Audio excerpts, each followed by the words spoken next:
Hey, and good afternoon. This is Angela from Ask a House Cleaner, and I'm super excited that you guys have joined me today. Today, I'm here with Shari Cedar, and she is brilliant. And I'm super excited to have her back. She runs one of the largest cleaning companies, commercial cleaning companies in the state of Florida that's independently owned and operated. And she runs the business with her husband. And she's just a wealth of information.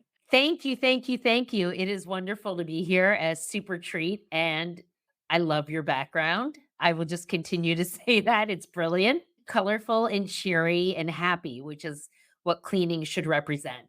You have to be highly organized in order to run a janitorial Oh, business. yeah. So if you're a cleaner that flies by the seat of your pants, this is not for you. Is that right? Yeah. If you're fly by the seat of your pants, no business is for you. Anytime you have employees and you're dealing with insurance issues and customers and people who depend on you for a service, you have to be organized. You have to be really buttoned up. And when I say organize, that's for everything. That's for training. That's for the products you use. That's for communications with people. That's for returning phone calls. Organization is a big, important word that's applicable to everything you do. Well, and that brings me to the cleaning supplies because we're organized as professional cleaners. And we go inside people's homes and we have a little tiny cleaning caddy and we fill up all of our supplies the night before. We fold up our microfiber cloths and then we're ready to go.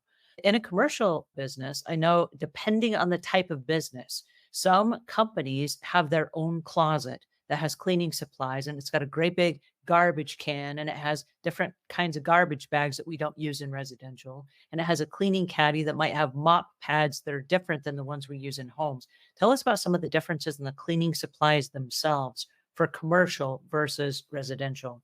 I love a dispenser system. A dispenser system we love to put in our janitorial closets. And what does that mean? When you're dealing in vast quantities, it's not economical to go to the store and buy 50 bottles of Windex. So, what we have is a concentrated product in a dispenser that is diluted just perfectly because it has water hoses mixed into it and it's foolproof.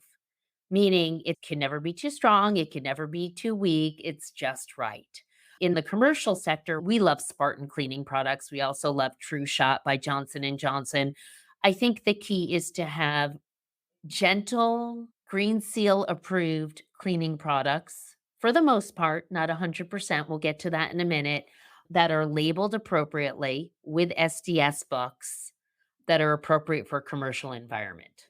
And for those of you that are joining us, SDS are safety data sheets that every chemical manufacturer from the globally harmonized system requires their cleaning companies, all the companies that do chemicals, to have a safety data sheet that has 16 different segments on it that tell you the hazards and how to use it and how to store it and all of the different things you need to know in order to be safe.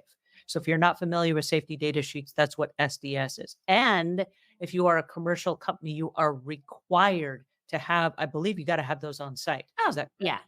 Yeah. You have to have them on site, OSHA requirements that you have to have that on site. And the reason everyone, just so you know, is God forbid somebody splashes a cleaner in their eye. You need to know right away what exactly was in that product so you could remedy it, which is why, of course, also the types of products are so important. Another subject to talk about. But also, if it's bring your kid to work day, not the cleaners, because the cleaner would never bring their child to work. That's against the rules. Thank you for However, saying that.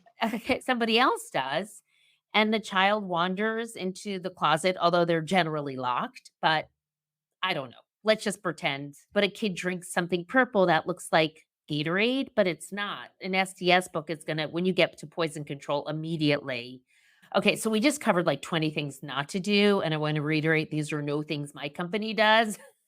That was not good English, but janitorial closets stay locked. People don't have access to the cleaning supplies. Everything's labeled for safety. And the reason you would label as well, you want to use the correct cleaning product for the correct surface. Like you don't ever want to make a mistake because you don't want to ruin the surface or what you're cleaning. Glass cleaners for glass. You would never use Windex on a mirror, it will scratch it. Never mix bleach and ammonia, you'll pass out. Great advice, as always. Oh, I love this. All right, you guys, thanks so much for joining me here today. Thank you, Sherry. This has been enlightening and informational and entertaining. So, thank you. I appreciate you guys dropping in today to visit with us and to share this information. So, until we meet again, leave the world a cleaner place than when you found it. Yes. Shine brighter.